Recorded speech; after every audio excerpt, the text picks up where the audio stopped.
Dear Riot Games, here is my typical experience on your game recently. I select the roles I actually want to play, queue up, and then wait a short eternity for a match to be found only to be informed that I've been autofilled and get to spend the only hour of time I have to game playing a role that I didn't sign up for. Once in game it becomes apparent that you weren't the only autofilled player on your team and your jungler is sticking it to the man, is running to lane top and didn't go smite. Your mid laner is playing a champ purely because Riot dangled a $500 skin in front of their face who might quite literally be the worst player I've ever seen, but every time they fail miserably they just say it doesn't matter because our jungler who is identifying as a second top laner is trolling, yet this mid's performance is looking highly sus. At least one person is AFK on one of the teams and the most valuable player on the other is the autofilled support that first time Naafiri. All this in one game, and the worst part is it's so normal that this doesn't even faze me anymore. So today let's get into what has become just an everyday game in modern day League of Legends. Okay, full disclosure, I was the first time Naafiri support, so I'm absolutely part of the problem, but a working man can only look at autofill activated so much when he only has time to play one game a day, and in my mind, first timing is like drinking, you just need to do it responsibly, and I first time responsibly by using Professor, the app that tells me the best way to build and play any champ I select. Once in game it gives me a full scouting report of all 10 players, which occasionally shows off how Riot's matchmaking puts an entire team of unranked players together. It provides live in-game comparative analysis and summoner spell trackers plus detailed end-game reports so you can learn how to improve in this piss pit of a game, and it's all completely free, so use my link in the description to get it today and let's get into the game. So yeah, I'm now the big dog down bot with my little dogs, and we don't even have to leash because our jungler is also revolting against Riot's role selections too by going 2 top, which brings me right back to 2012 when I started this game, but we had bigger issues to deal with. Namely the fact that our Ahri was such a disgrace to humanity that rumor is her birth certificate is an apology letter from the condom factory. As you can see right off the bat, those greasy fingers from her Happy Meal are fucking with her flow, which requires a flash to avoid fatality, but she loves to play the game she's never won, known as dodge or die.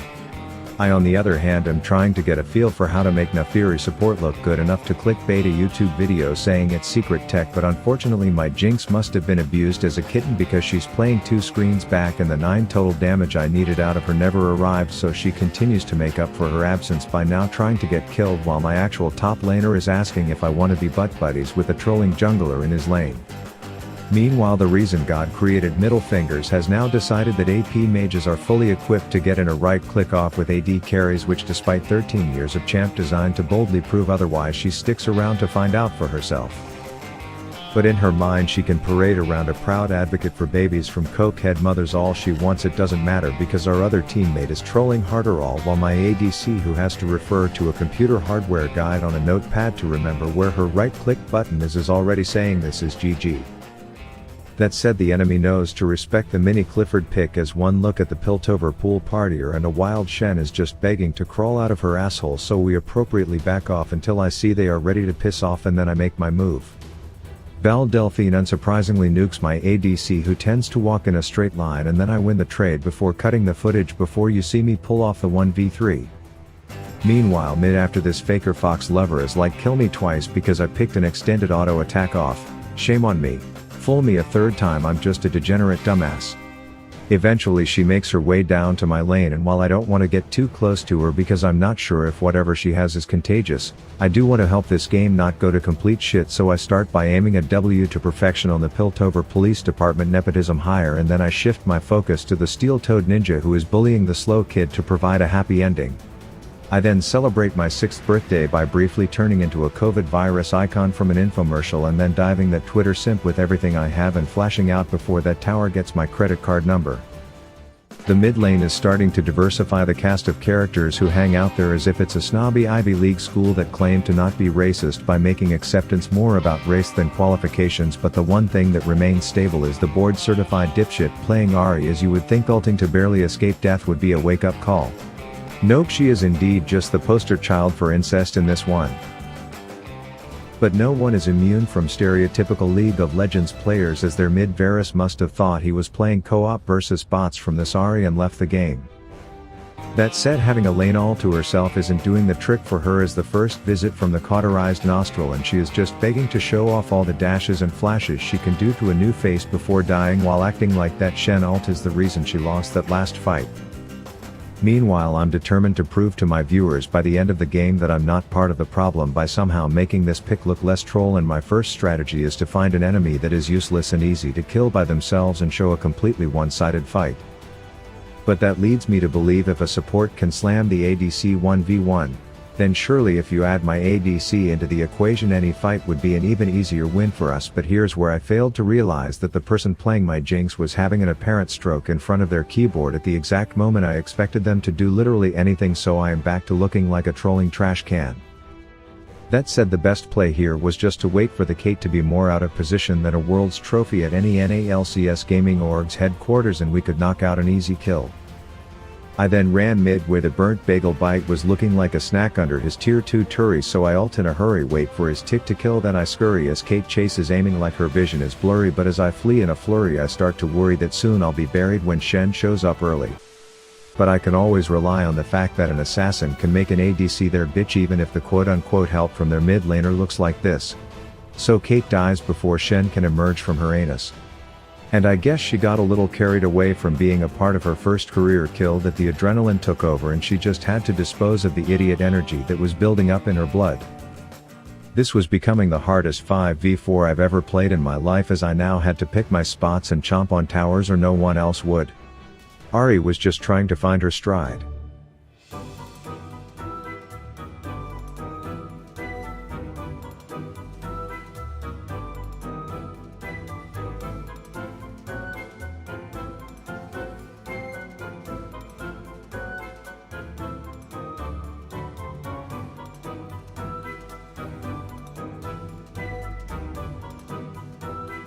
But no matter where she went, she was just the most efficient factory for pumping out bad decisions in bulk, so she was repetitively deceasing herself as I tried to pick up the pieces while still admittedly learning what all my own abilities do. Remember, I'm part of this problem too, but that wasn't gonna stop me from reminding this Caitlyn that she's playing the role most associated with depression and unhealthy mental stability as I tried to keep this game even.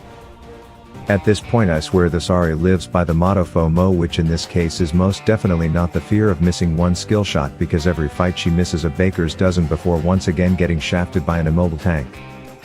I now have one win condition, and that boils down to pushing my alt key and then pointing and clicking on the chick who is dressed like a MILF at the pool, as we're still able to erase her will to live before Shen can arrive to the scene. But the enemy's win condition boils down to finding Ahri on the map and going there, because she is just like a nine-tailed ATM, and it's clear that this brand knows the right pin to punch to make withdrawals.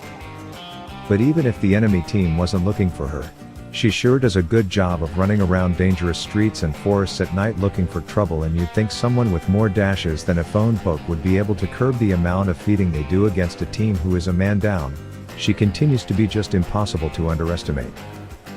Something about her gameplay makes me think I'm watching a startled animal with severe PTSD, as all the movements are frantic and nothing it's doing makes any sense whatsoever, and right when you think there's a moment of feedless peace, the influx of gold for the bad guys continues. I'm still picking my spots wisely and executing isolated victims like the true fruit roll-up corgi I am, but it just seems like my teammates are getting jack shit done anytime I do. Watching this Ahri back almost makes me feel like she installed an aim bot but then configured it wrong, and now it's actually actively making every single one of her charms miss, because I can't come up with any other argument for why some of these heart-shaped queefs would be whipped in these directions. Her Qs have no issue landing even though they do almost no damage when she's been giving her gold away all game. As you can see, I come in at the end expecting this to be an easy cleanup, only to also get baited by the fact that the aimbot is most definitely reversed in its code on this fox. But ignoring the consistency of missing every charm, there are other behavioral patterns that I'm noticing which are highly sus. I'm starting to think that I would rather be on the team with one player who said peace outie and went to play Minecraft 20 minutes ago than have this one who is doing nothing but helping the enemy stay fed. All while I'm over here sweating my dog dick off just trying to keep their carries from getting fed, while begging my actual top laner to make them say see you later to his alligator, as we wait for a dramatic Jesus Christ impersonation and then give an encore assassination to the Piltover Mall cop. Turns out when you have spent half the game dead you fall a bit behind in level, so this fucking fox is now 4 years younger than their Shen, and even though this type of behavior is highly illegal for Shen to partake in, he clearly hasn't listened to the Kendrick track, so he goes balls deep anyways. I've never seen someone who is 16 deaths in and single-handedly causing their team to lose a game where they have an extra player be so willing to just aggressively burn all of her summoner spells and dashes on repeat while accomplishing absolutely nothing. I'm at a loss seeing this, thinking that 2012 Aston Kutcher is gonna pop out and tell me I'm punked, but it never happens, and all I can do is try to nab the safe picks I can while she's always dead and our Jinx is more absent than her own father during her childhood. We are slowly pushing the base, but Ari is still like a wounded piñata just leaking out of her useless paper mache popped asshole, so the enemy continues to grab that free cash and I refuse to give up out of principle in a 5v4, knowing that a numbers advantage in this game is huge and we just have to play to that advantage, which works like one of Ari's mischarms. Their brand does come down, but in my mind I figure if I just keep my distance from my teammates then his ult can't bounce and kill me. Not to fear though, after my death the dumb Ari is here and surely someone with 18 deaths is going to come in and control this situation correctly. But seeing as she's always dead and they are always fed, we can't contest the Elder Drake, so we toss a desperate Hail Mary plan up on the board and sprint to their nexus. Some of us making it further than others. But in the end we come up short of pulling a Bowson, and considering they've all been properly funded from Ari, who has now died 21 fucking times. We officially lost a 4v5 featuring a jungler who went top with no smite, an AFK, an ADC who was the unsung hero of being useless, and a first-timing Naafiri support who unironically seemed to be the only person trying to win the game, and that, my friends, is League of Legends in a nutshell. Rav out.